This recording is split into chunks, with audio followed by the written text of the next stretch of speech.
ना ही किसी प्रकार का कॉन्फ्लिक्ट ऑफ इंटरेस्ट, लेकिन इसी स्तर पर राय हम हमारे क्लाइंट्स को देते हैं, संभव है कि उनका निवेश हो। तो मानसी जी देखिए, हालात सुधरने के बजाय उलझ रहे हैं और जिस प्रकार से कल और परसों आक्रमण और भी ऊपर की तरफ गया और क्रूड ऑयल और नेचुरल गैस की फैसिलिटीज पर गोला बारूद और मिसाइल्स दागे गए, उससे बहुत भारी नुकसान हुआ है और ये नुकसान शायद आने वाले कई सालों तक इसकी भरपाई हो, इसकी संभावना बहुत कम रही है। उसके फलस्वरूप कच्चे तेल और नेचुरल गैस के दाम ऊपर गए। अभी फिर कल रात को और आज दिन भर में कुछ टिप्पणियां आई कि इस युद्ध को बहुत जल्द विराम मिल सकता है। मुझे उसकी संभावना बहुत कम लग रही है, क्योंकि जिस तरीके से पोस्चरिंग हो रही है ईरान की तरफ से और दूसरी तरफ इजराइल और यूएस की तरफ से, और जिस प्रकार से खाड़ी देशों में नुकसान हो रहा है, जान माल का नुकसान हो रहा है और सुविधाओं को नुकसान पहुंच रहा है, ये परिस्थिति सुधरे। मैं उम्मीद करता हूं मानसी जी, मैं दिल से उम्मीद करता हूं, भगवान परमात्मा को प्रार्थना करता हूं कि आज कल या परसों इसका कुछ निवारण निकले, ताकि ये जो पूरा रायता इजराइल और अमेरिका ने फैलाया है इसको समेटा जाए और इसके ऊपर कामकाज करके इसको वापस दुरुस्त किया जाए और कच्चे तेल के दाम और नेचुरल गैस के दाम नीचे आए, जैसे हमारे जैसे देश की अर्थव्यवस्था को थोड़ा सहारा मिले। लेकिन ये उतार चढ़ाव जब तक निर्णायक तरीके से कोई बातें, स्पष्टीकरण, विराम को लेकर के सामने नहीं आती है, कच्चे तेल में भी इसी तरीके से उठापटक देखेंगे आप, और उसके आधार पर हमारे शेयर बाजार में भी इसी प्रकार से उठापटक देखेंगे। अब ये बात तो निश्चिंत है कि इसका अंत तो होना है, लेकिन इसका अंत कब, कहां, किस तारीख पर और किस प्रकार से होगा, ये एक अनिश्चितता का प्रश्न है और ये जितना जल्दी सुलझ जाए उतना अच्छा है। मैं फिर से वही कहूंगा जो मैंने पहले कहा है, निवेशकों के लिए एक बहुत बड़ा मौका है, मूल्यांकन के रूप में काफी आकर्षित हो गए। हो सकता है यहां से खबरों के आधार पर बाजार चलेगा मानसी जी, जिस प्रकार से खबरें उभर करके आती है युद्ध को लेकर के और खाड़ी को लेकर के। जब आपका सिलसिला शुरू करते हैं गौरांग सर, सवाल ना बैंक सेक्टर से जुड़े, बैंकिंग से जुड़े कई सारे हैं और इसमें एचडीएफसी बैंक पर भी एक व्यूअर का सवाल है, सेंट्रल बैंक ऑफ इंडिया पर भी सवाल है और साउथ इंडियन बैंक पर भी। लेकिन पिछले हफ्ते एचडीएफसी बैंक जो है वो फोकस रेडार पर रहा। मैनेजमेंट में बदलाव, अतनु चक्रवर्ती के रिजिग्नेशन और उसके बाद कंपनी की तरफ से सफाई भी आई कि कंपनी के कामकाज, बैंक के कामकाज में कोई गड़बड़ी फिलहाल नहीं है और आरबीआई ने भी इस पर कोई आपत्ति फिलहाल नहीं जताई। बावजूद इसके स्टॉक में हमने डाउन ट्रेंड्स देखे हैं। एक व्यूअर हैं जिन्होंने 780 के दाम पर एचडीएफसी बैंक खरीद रखे हैं। क्या राय रहेगी एचडीएफसी बैंक के स्टॉक पर, क्योंकि लगातार डाउन ट्रेंड्स ही देख रहा था ये स्टॉक और न्यूज फ्लो ने और ज्यादा गिरावट ही दिखाई इसे। मानसी जी, जीवन के निचले स्तर पर ये इस्तीफे की खबर आई मेरे ख्याल से कल, और जो इस्तीफे में बातें बताई गई है उसको लेकर के बाजार में थोड़ी बहुत असमंजस परिस्थिति थी। इस्तीफे के बाद बैंक के मैनेजमेंट ने कल भी स्पष्टीकरण दिया कि उनकी बैंक को लेकर के, कामकाज को लेकर के या फिर उनके लोन बुक को लेकर के ऐसा कोई भी कारण नहीं है कि निवेशकों को चिंता करनी चाहिए। और ये दबाव इसलिए ज्यादा हुआ क्योंकि पहले से ही 92 हफ्ते के निचले स्तर पर था और कल इस्तीफा आया तो ये मेरे ख्याल से और भी नीचे के तरफ के दायरे हमने देखे। और मैं उम्मीद करता हूं इन्होंने 780 पर खरीदा है तो आज ही खरीदा होगा, क्योंकि आज ही इसके दाम इसके आसपास आए थे। लंबी अवधि का नजरिया हो तो एचडीएफसी बैंक में बने रहे। अगर 50 शेयर इनके पास, अगर इनके पास निवेश लायक पूंजी है तो और जोड़ सकते हैं। दूसरा था साउथ इंडियन बैंक के ऊपर प्रश्न था, वहां पर भी हमारी सकारात्मक राय है। साउथ इंडियन बैंक पर एक दक्षिण भारत स्थापित छोटी बैंक है, लेकिन धीरे धीरे करके अपने कामकाज को फैला रही है।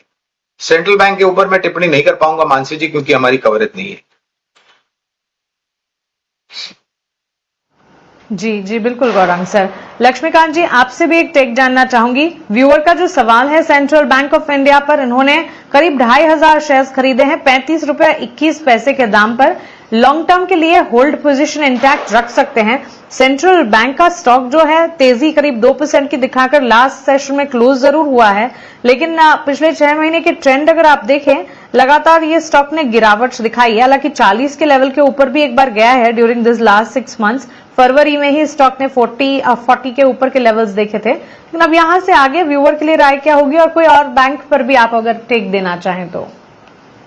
देखिए 40 का जो लेवल्स था वहीं पर इसके 200 वीक मूविंग एवरेजेस भी थे, जिसकी वजह से यहाँ पर एक स्ट्रॉन्ग हर्डल इस स्टॉक ने फेस किया है। और उसके बाद अगर अगर पिछले 4 हफ्तों का ट्रेंड देखें तो वहां पर लोअर टॉप लोअर बॉटम के फॉर्मेशन बनते हुए नजर आ रहे हैं। अभी फिलहाल स्टॉक अपने बेरिश क्रॉस ओवर जो कि 20 और 50 वीक मूविंग एवरेज के आसपास बनता हुआ दिखाई दे रहा है, उसके नीचे ही सस्टेन कर रहा है। स्टॉक्स ने ऑलरेडी ब्रेकडाउन पिछले हफ्ते दिया था 35 के नीचे, और अभी भी जो प्राइजेस है उसके नीचे ही सस्टेन कर रहे हैं। तो मुझे लगता है कि ओवरऑल जो वीकनेस है वो आने वाले समय में बढ़ सकता है। जब तक यहाँ पर 40 के लेवल के ऊपर एक वीकली क्लोज नहीं आता है तब तक यहाँ पे सेंटिमेंट नेगेटिव रह सकते हैं। तो मुझे लगता है कि यहाँ से तो एग्जिट अगर कर देंगे तो ज्यादा बेहतर रहेगा। इसके अलावा हम दूसरे स्टॉक्स हैं जहां पर हमारा व्यू पॉजिटिव है, जैसे कि bank of Baroda, bank of India, union bank, Punjab national bank.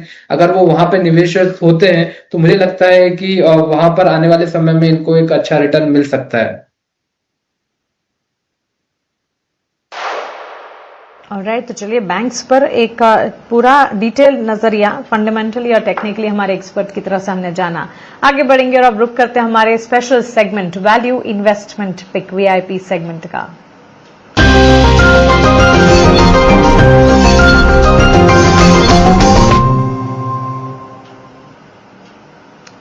Gaurang sir बताएं, आपकी तरफ से वैल्यू इन्वेस्टमेंट पिक क्या होंगे?